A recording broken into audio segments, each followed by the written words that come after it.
La différence entre analogique et numérique, celle-là elle est facile, je peux la faire en 5 minutes. Même moins que ça.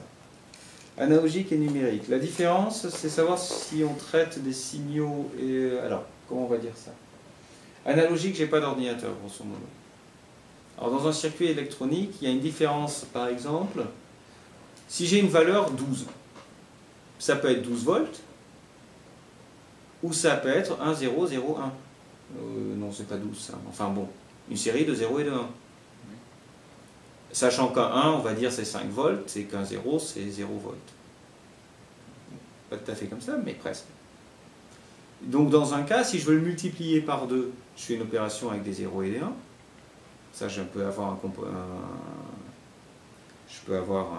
ordinateur qui le fait. Dans l'autre cas, si je multiplie par 2, je mets un amplificateur. Avec un gain de 2, j'avais 12 volts, j'en fais 24. Grosso modo. Le truc, c'est que s'il faut travailler avec des volts,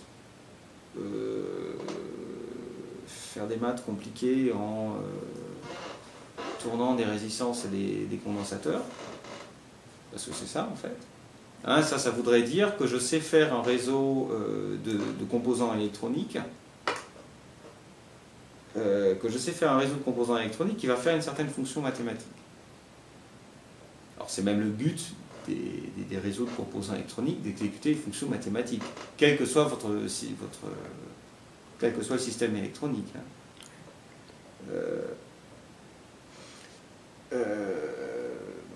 Sauf que si on fait ça avec des valeurs continues, ça a l'avantage qu'on a on peut couvrir toutes les valeurs possibles. Ça a l'inconvénient que du coup c'est assez difficile de faire des choses. On ne peut pas tout faire avec. Et en plus, non seulement on ne peut pas tout faire avec, mais en plus c'est... comment dire ça ouais, on a tous les problèmes d'être capable de mesurer la chose. Si j'ai 12 volts, qu'est-ce qui me dit que j'ai pas 12,01?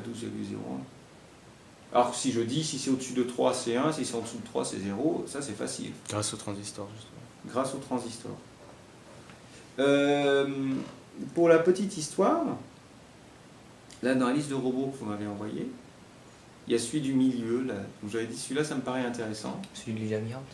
Celui qui suit les lignes, je crois.